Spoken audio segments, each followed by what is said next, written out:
We interrupt our regularly scheduled European programming by going across the pond again for the Canadian Grand Prix.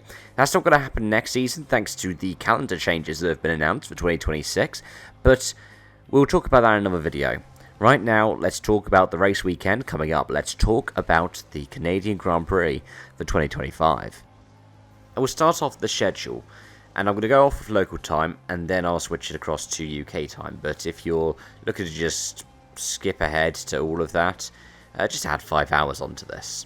So starting off with the Friday, Carrera Cup North America is our first sports series, 10 AM local time. Then the practice session for F1 Academy at 11:05. The F1 car presentation is at midday, but the first F1 free practice session will be happening at 1:30 local time. Second practice for the Porsche Carrera Cup follows afterwards at 3 PM. Before we end up seeing FP2 at 5 PM local time and F1 Academy qualifying at 6:30 local time.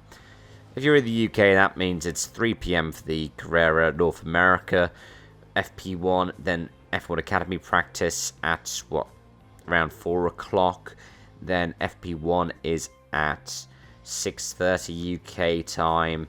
Porsche Carrera Cup FP2 at 8 PM. FP2 F1 is going to be about 10 PM, and F1 Academy qualifying is going to be at around 11:30 UK time.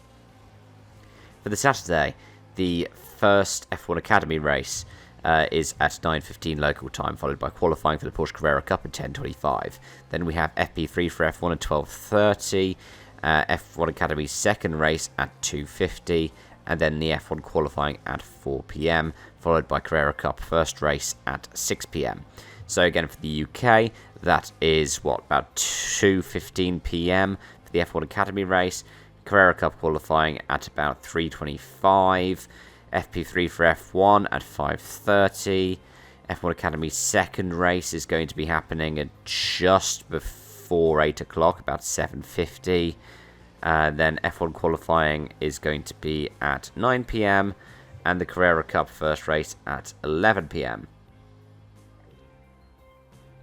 Oh yeah, 2:50. 7:50 for the second F1 Academy race. Apologies if I'm glossing over some of the stuff. I am still ill, as you can probably hear if you're a regular of this channel. On the Sunday, we have the second Porsche Carrera Cup race at 9:25 local time, followed by the third F1 Academy race this weekend at 10:55 local time. Then we have the Grand Prix at 2 PM local time. So for UK viewers, that is 2:25 PM for Carrera Cup North America race 2, F1 Academy race 3 at 3:55, and then the Grand Prix starting at 7 PM UK time. And per reports I'm seeing in the BBC, it appears that they've chosen the right weekend to do this if they wanted to have a dry race. The worst chance I see of rain over the course of the weekend is from Friday night into Saturday, where it gets to around 20-25%-ish chance of rain. Aside from that, the highest temperature of the weekend, expect around 24 degrees during the Grand Prix. But yeah, low on the weekend, this is overnight, of 12 degrees. Most of the on-track action will be around 20 degrees track temperature. Air temperature even. I know if you're an Aston Martin fan, a Fernando Alonso fan, and remembering his wet weather performances, you may be wanting it to be wet, but either way, qualifying last year wasn't a strong one for every manufacturer, was it? It was something that was quite a bit more balanced. We ended up with the tie for pole position, remember? George Russell and Max Verstappen ended up tying for pole position. First tie for pole position since that famous three-way tie for pole position in the European Grand Prix of Jerez in 1997. Lando Norris was third, 21 thousandths back, then Piastri was fourth. The other drivers that made it through to Q3, Daniel Ricciardo 5th, Alonso 6th, Hamilton 7th, Tsunoda 8th, Lance Stroll, hometown hero 9th, and Alex Albon in 10th. When it came to the race, we saw a lot of different incidents. Remember, one of them was Sergio Perez backing it into the barrier and getting himself a fine because he drove around for most of the lap, shedding carbon fibre across the track. Yeah, the retirements in that race were Logan Sargent with an accident, Charles Leclerc with his engine, Perez's accident, and then a collision between Sainz and Albon. The winner was Max Verstappen from Lando Norris by just about 4 seconds. Then it was Mercedes 3-4 with Russell and Hamilton. Piastri was in 5th. Then it was the 2 Aston Martins, Daniel Ricciardo, and the 2 Alpines, rounding out the top 10. So in terms of ones to watch for this weekend, I would possibly put my money on the cars with Mercedes powertrains.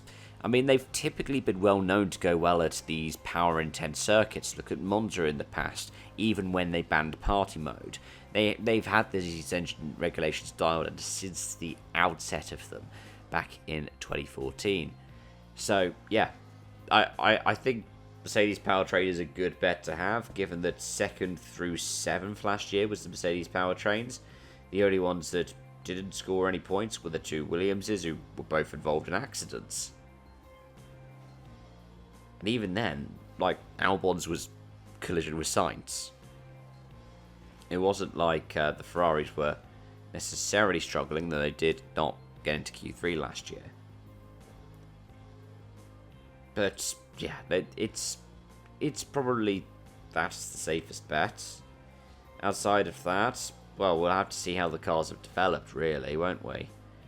You could say the RB being quite defendable bodes well for Isaac Hadjar, but Verstappen's going to be competitive anywhere, regardless of how the pace ceiling is on that Red Bull. Anyways, those are my thoughts, those are my feelings. Let me know yours in the comment section down below. As always, thanks so much for watching and joining, folks.